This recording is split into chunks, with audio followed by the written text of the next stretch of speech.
I found this really good Buddhist sutta that is related to things that I've been thinking about and talking about lately. It's titled Undercover, or the Padicana Sutta. I'll read it for you. Mendicants, 3 things are conveyed undercover, not in the open. What 3? Females are married with a veil, not unveiled. Brahman hymns are conveyed undercover, not openly. Wrong view is conveyed undercover, not in the open. These 3 things are conveyed undercover, not in the open. 3 things shine in the open, not undercover. What 3? The moon shines in the open, not undercover. The sun shines in the open, not undercover. The teaching and training proclaimed by a realized one shine in the open, not undercover. These 3 things shine in the open, not undercover. I think this is a beautiful way of expressing the difference between truth and illusion, or honesty and deception. So, in the first stanza of the sutta, the Buddha says that wrong view is conveyed undercover, not in the open. So I interpret this as wrong view being meant to represent the wrong way of seeing things, and when you see things not as they are, you don't react accordingly. You don't as to how you should act. If you're seeing the world through a perverted perspective, you then behave in a correspondingly incorrect fashion. And so this is really highlighting the balance between right and wrong, or good and evil. So previously in my life, I've been involved in and studied in and practiced arcane mysteries and occult practices. So arcane and occult can mean hidden from view. They can mean spiritual and magical, but also hidden from view. And through my time that I spent being involved in the arcane and the occult, I've realized that often these practices can actually be covering satanic practices, which are the root of evil, and these wrongdoings are kept secret. So it's known as Machiavellian, where something will have a face of seeming goodness, but really they're practicing to the detriment of others in secret. And there's lots of examples of this in today's society, where wrong view is kept undercover and hidden. There's things like the black market created by the drug war, and the drug war resulting from the black market, and the murderous mafias that were created by the competition in the black market. And this is all done under the cover of darkness, in these hidden circles of illicit, illegal practices. And you can't really point the blame at either side. It's just that as things progressed and the drug war became more complicated and more money got involved, more nations got involved, it became more severe.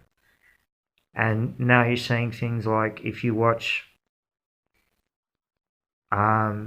Inside the Real Narcos on Netflix, about the drug war in Mexico and South America and North America, and there's terrible things going on. And really, you know, for a little bit of like Happy Harry or feel good drug taking, it just progresses into horrific harm and death and corruption, and this is all resulting from wrong view that has been kept undercover. What a wicked web we weave when first we practice to deceive. This is all resulting from wrong view, the practice of deception. And wrong view is also, another example is corruption from wealth, competitions and monopolies and secret goings on in to do with people getting very rich and kickbacks from this and that, and you know, people lining their pockets on the side trying to get more than the next one, looking at what other people have got in their plate and becoming jealous, and all these different forms of corruption in government and industry. This is all from wrong view of materialism and lies to hide bad behavior. The bad behavior is resulting from wrong view, and then you have to keep it hidden and keep it undercover, so you lie.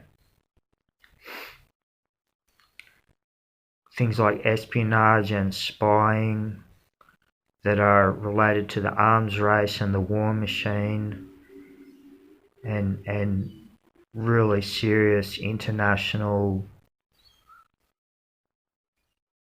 escalations of violence and secrecy and spying due to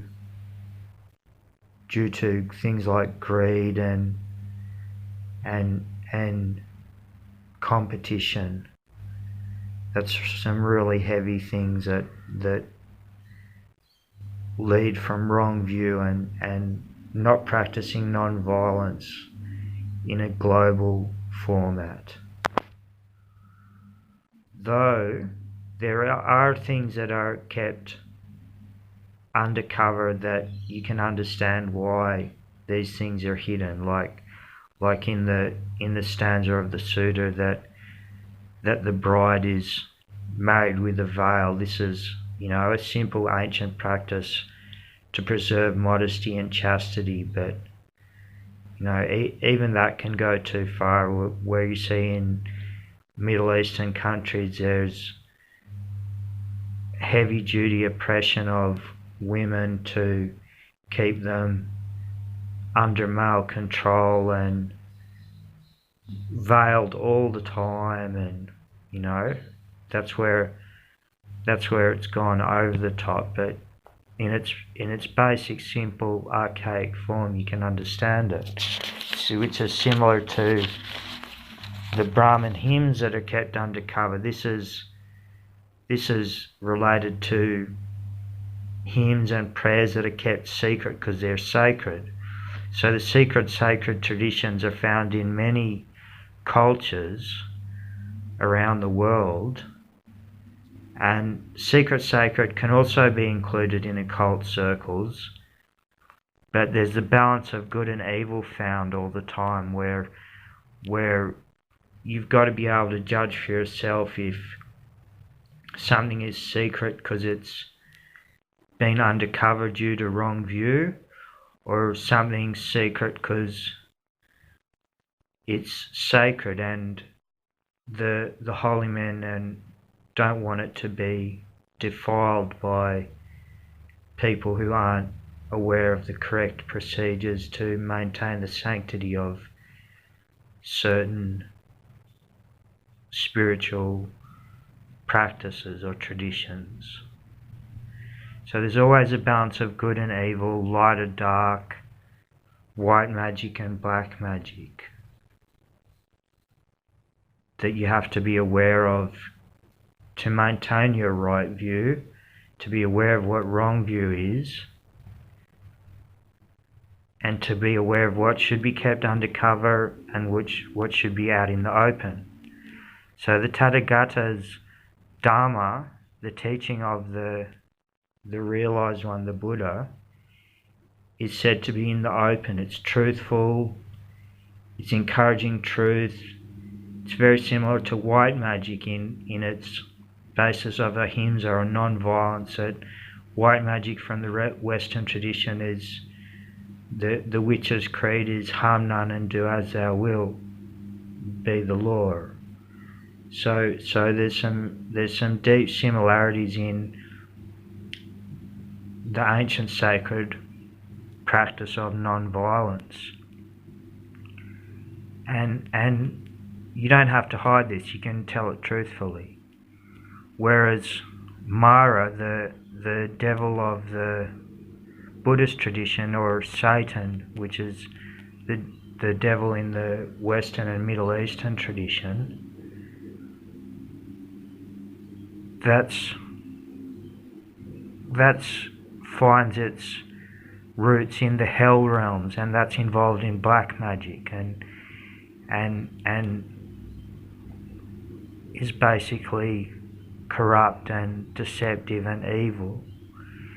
And you can find that those who suppress their true spiritual nature and keep their soul in darkness and don't utilize their psychic quotient and their spiritual consciousness, they can be used as black hags, where their subconscious mind and their spirit, which is kept in the darkness, it can be used against others.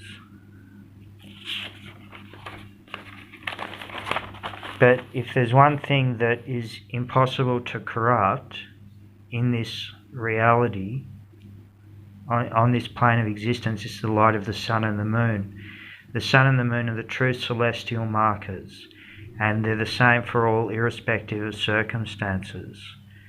The solar year is the true year, unlike what you can find these nationalistic or religious calendars that aren't all the same. They're different in different places, and different peoples or nations have different calendars with their own particular idea of how the calendar year should be formed. But actually, in truth, the celestial year is the solar year, the earth going around the sun, and that's the same for everyone. And in this you can find the perfection of the cosmos, and this is shown in the solar year by the cosmic harmony and the celestial occurrences of the stars and the sun and the moon.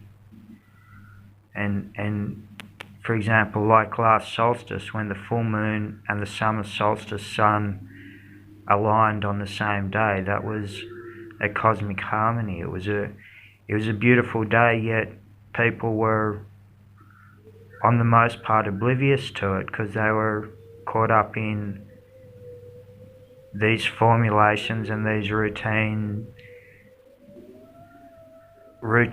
that are part of the calendar, but it's debatable whether they are actually really true occurrences. So this is the idea that the truth shines in the open, and that is a reality, is the glaring truth. And if you can open your eyes and see the light is the truth, and it is reality, and you should behave accordingly to it with the right view.